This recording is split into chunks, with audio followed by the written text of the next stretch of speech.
Hello, my name is Sean Stevens of a global listed infrastructure organisation, and welcome to the first of the 2025 GLIO CEO Investor Q&A recordings. Since our last broadcast at the end of 2024, you should have received a copy of the winter edition of the GLIO Journal. The journal can also be downloaded from the GLIO website. Today, we're joined in the studio by Tim Cawley, the CEO of Edison, who will be interviewed by Balfe Morrison of BlackRock. So, let's hand over to Tim and Balfe and get the 2025 interview series underway. Thanks, Sean, for the intro. And thank you, GLIO, for putting this together and all you've done for the infrastructure industry. Hi, everyone. Welcome to today's chat. My name is Balfe Morrison, and I am a portfolio manager and head of BlackRock's global listed infrastructure equity strategy. Today, I'm joined by Tim Cawley, CEO of Consolidated Edison. Tim, hi, how are you? Good morning, Balfe. Thanks for doing this. Great to see you again. Looking forward to the discussion. Great. Well, let's jump right in. Tim, could you please tell the audience a little bit about yourself and your career and give an overview of Con Ed? Sure thing. So I joined Con Edison right out of college as an electrical engineer in 1987. So a long career. And I and many of the leaders at Con Edison rotate through a number of assignments. We have really complex energy delivery systems. And so getting to the essence of those systems and managing them are really important. So I've worked in distribution, gas operations, transmission, substations, audit, environmental, at both companies, CECONY and O&R, ultimately landing me here. It's been a great ride, and I get to work with an incredibly dedicated and talented team. For our companies, largely regulated utilities, we deliver to 9 million people in New York City, Westchester County, Orange and Rockland, and a small piece of New Jersey in Bergen County.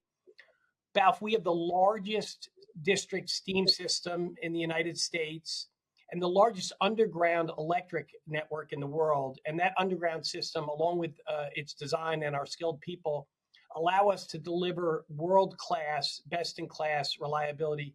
From a frequency of outage standpoint, we're about 9 times more reliable than the average utility. And our underground system, for example, in Manhattan, rather than going out of lights every year, which is the national average for a customer, you'd go out of lights once every 50 or 60 years. So we're really in a different place when we talk about reliability. We are a long-time company and part of New York. In 2023, we celebrated 200 years as a company. Started out as a very small gas company, the New York Gas Light Company, and used whale oil to light lamps on the Lower East Side. So we've grown in a big way since then. We're the longest continuously listed stock on the New York Stock Exchange. So not the first. We were amongst the first, but we hung in there once we landed. And right now, we continue to evolve as we have over the last 200 years, really working to provide safe, reliable, resilient power, affordable power, and allow and facilitate, enable the clean energy transition that New York State, New York City are so supportive of, and we are key players for. We'll invest about $72 billion over the next decade in pursuit of those ambitions. Wow, great. So moving on to your recent update, you just released 2024 earnings, as well as an update to your kind of 5-year forecast a few weeks ago. Could you talk a bit about your performance last year and your updated outlook for the next few years? Sure thing. Yeah, and continue to provide strong results as the result of really great execution by the team and working the plan. So for 2024, EPS at $5.40, which is at the high end of the range that we provided to investors at the beginning of the year, and it beat the consensus estimate of $5.36. At CECONY, we really continue to invest robustly, and that'll be a theme you'll hear, infrastructure investment. We're doing a big $1.2 billion project near the JFK airport to support electrification there and to also provide service for the community and for the electrification of buses. We're building out an $800 million Brooklyn Clean Energy Hub that will serve a neighborhood station in Canarsie. It'll also allow for the connection of storage and renewables. And this spring, we'll finish up the second and third of 3 transmission projects, one of them in Brooklyn and one of them in Staten Island. And what they'll do is allow us to provide the energy to retire high-emitting peaker units while providing the reliable, resilient service that our customers have come to expect and deserve, frankly. On the O&R side of things, we reached a joint settlement in a 3-year case for electric and gas. I think a fair settlement for all the stakeholders. 9.75 ROE, 48% equity ratio. And the jump in capital investment from the prior 3-year plan to this 3-year plan is near 70%. So really robust investment to achieve the state's ambitions. And lastly, I'll mention Balfe, and we've talked about this many times. Last year, or in January, we announced the 51st consecutive year of a dividend raise. So we are dividend kings in that space, and we've been really consistent in our fiscal.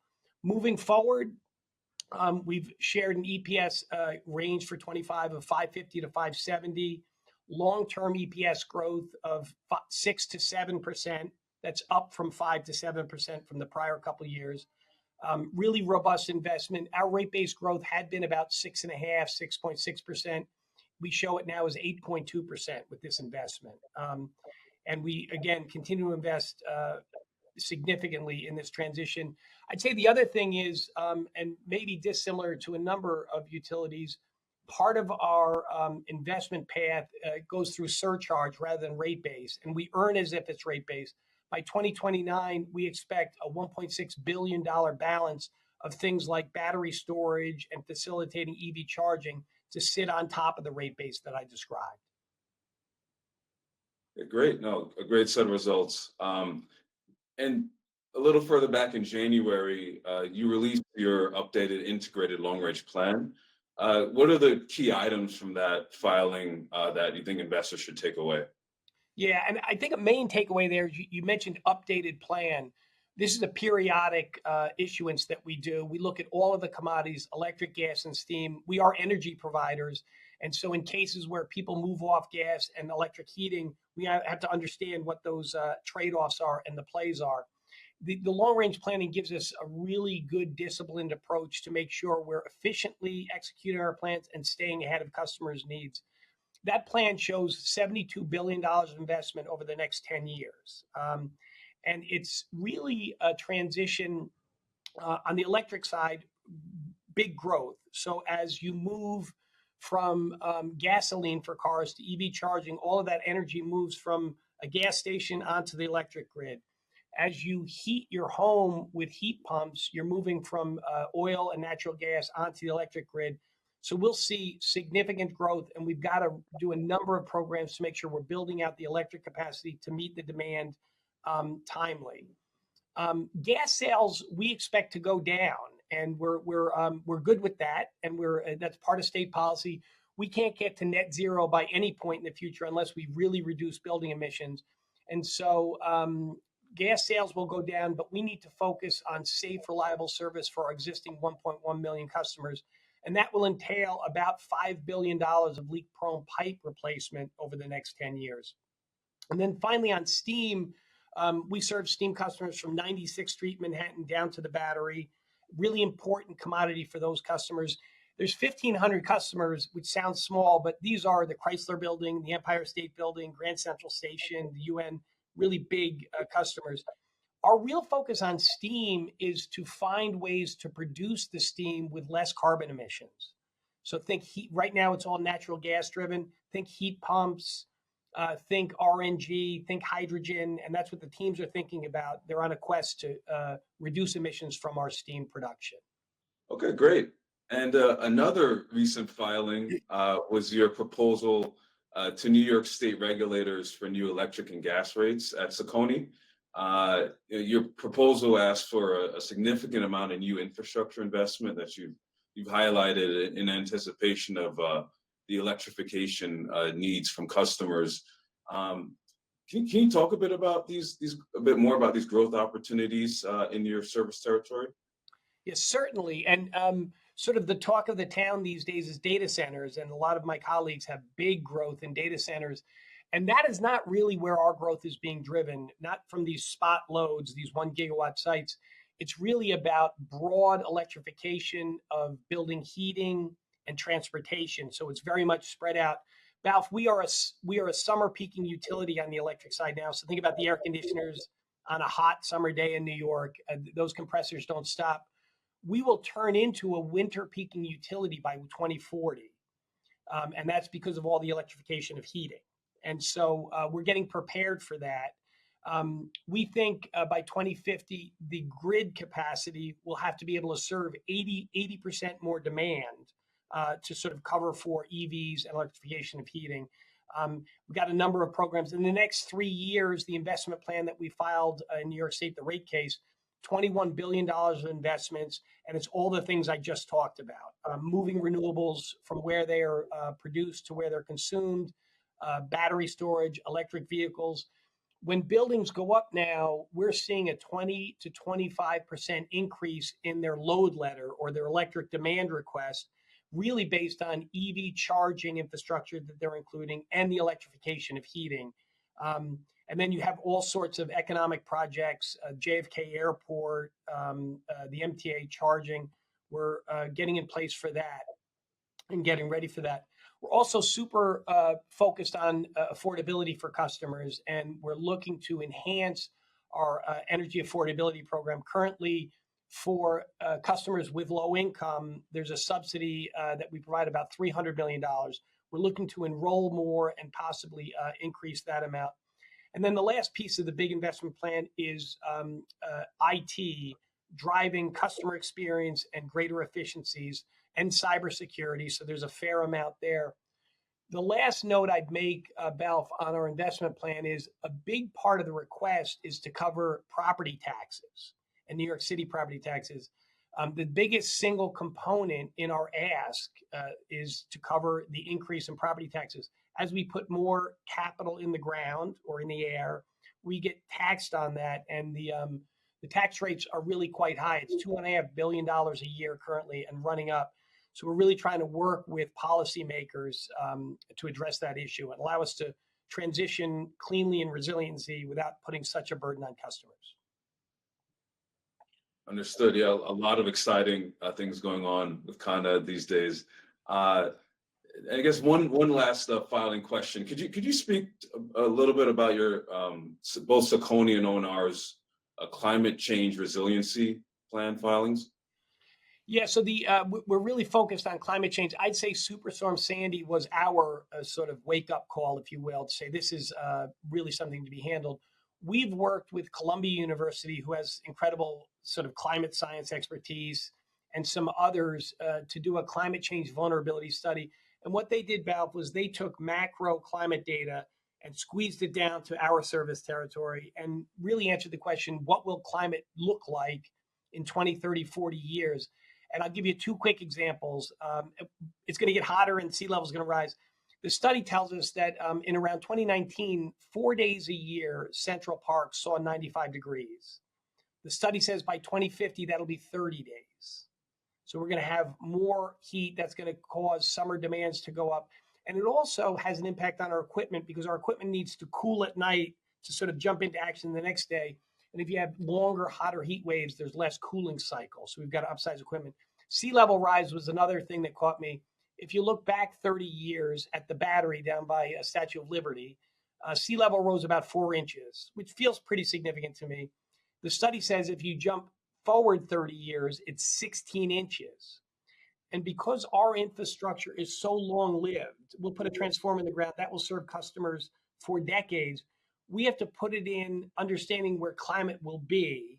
So, for example, the flood zone is going to change. We've got to sort of put submersible equipment in our underground system further into the island because in 20, 30, 40 years, it'll be in the flood zone. So we're doing a lot. We've invested over $1 billion in resiliency since Sandy. By our math, we've avoided 1.2 million outages through that.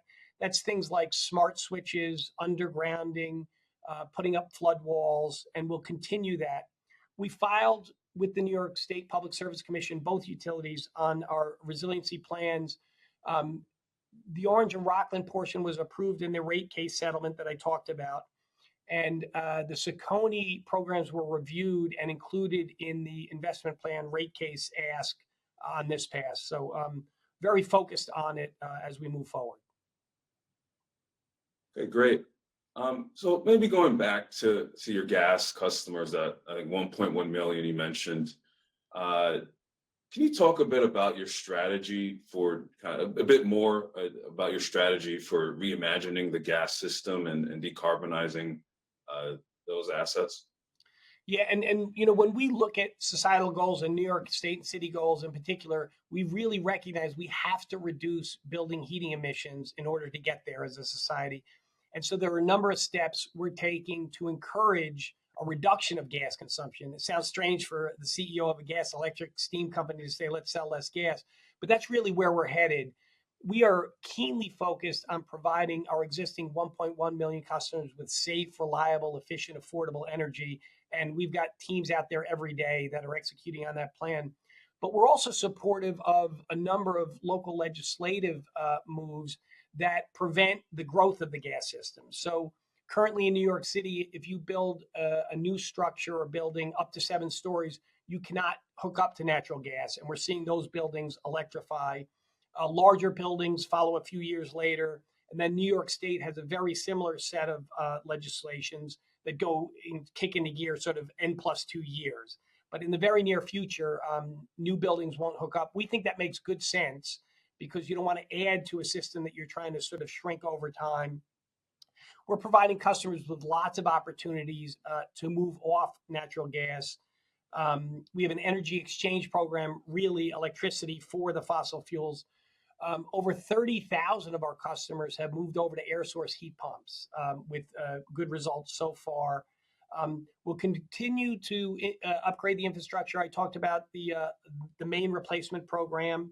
We'll continue to do that to ensure safety and to reduce methane emissions. And the team's done really great there. And particularly focused on safety, we've installed remote natural gas detectors as part of our smart meter system. We use that communication network, and it really does. It's a game changer for safety.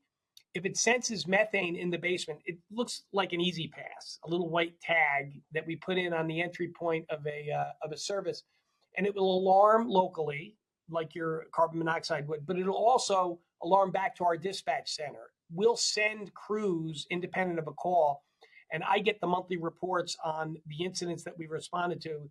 These devices are very accurate and invariably are saving structures and likely lives. So really focused on that, and it's really a sign that our folks innovate on behalf of our customers and their safety. Great. And thinking about affordability for both your electric and gas customers and the customer bill, I know it's been a focus for you all and many of your peers throughout the industry. As you look to make all these investments to further New York State and city goals and electrify your system, kind of what are you doing in terms of the customer bill and thinking about that affordability issue? Yeah, and it is a big issue. Always has been. We've always been focused on it, and I would say never more so than now. I'd say it's always been a concern. It starts with us as a company being really strong stewards of our customers' dollar, working efficiently, working smartly, leveraging data to prioritize work, and to really make sure we're getting the biggest bang for each customer dollar that's invested in the system.